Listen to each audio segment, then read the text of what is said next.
চলে এলাম বন্ধুরা তোমাদের সঙ্গে আরেকটা ভিডিও নিয়ে শেয়ার করতে। আজকে রবিবার, অন্যান্য রবিবার কিন্তু কর্তামশাই সকালবেলা আমাকে চাটা দেয়, কিন্তু আজকে আমি কর্তামশাইকে দিয়েছি। ও কিন্তু শুয়েই ছিল, ওঠেনি, ওই আজকে আমাকে চাটা বসাতে বললো।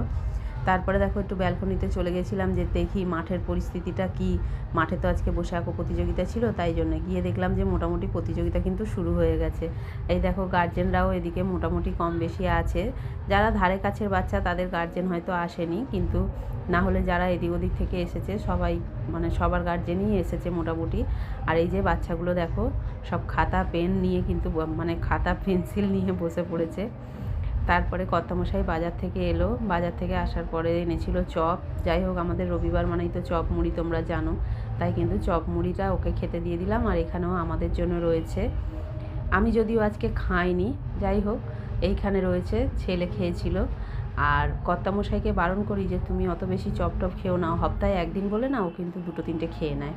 তারপরে দেখো এখানে রান্নাটাও আমি বসিয়ে নিয়েছি, মাংসটা এখানে কষাচ্ছি, এটা কিন্তু মুরগির মাংস। আর এইখানে দেখো করেছি ঢ্যাঁড়স আলুর তরকারি সর্ষে বাটা দিয়ে, একটু টমেটোও দিয়েছি। মোটামুটি টুকটুক করে সবই করছি।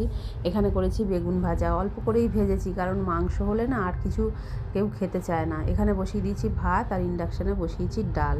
আমি তো মাংস দিয়ে অত খেতে পারি না, তাই জন্য আমার মনে হয় যে একটু একটু তরি তরকারি করলে মনে হয় আমার ভালো হয়। তাই জন্য কোথায় একটু ভাজা করি, কোথায় একটু তরকারি করি। আর মাংসর কালারটা কেমন হয়েছে তোমরা কিন্তু অবশ্যই কমেন্টে জানিও। আর আমার ভিডিওগুলো ভালো লাগলে তোমরা অবশ্যই লাইক শেয়ার কমেন্ট করো।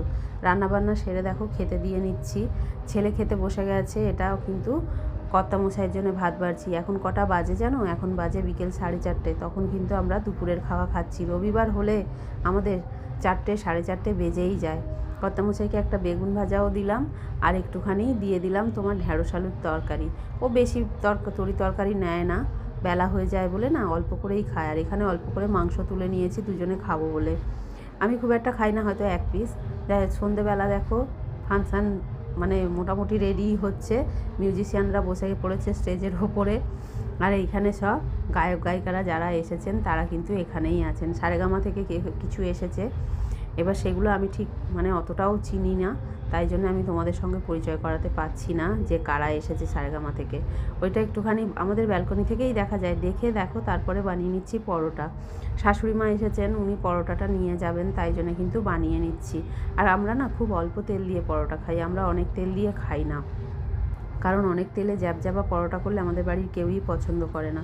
তাই জন্য আমি কিন্তু অল্প তেল দিয়েই বানাই। এখানে দেখো দুটো বানিয়ে নিয়েছি, আর দুটো বানাচ্ছি। আর এখানে ময়দাটা মেখে রেখেছি, আমরা রাতেরটা রাতে করে নেবো। এই হলো আজকে আমার সারাদিন। তোমরা কে কেমন কাটালে অবশ্যই কমেন্টে জানিও।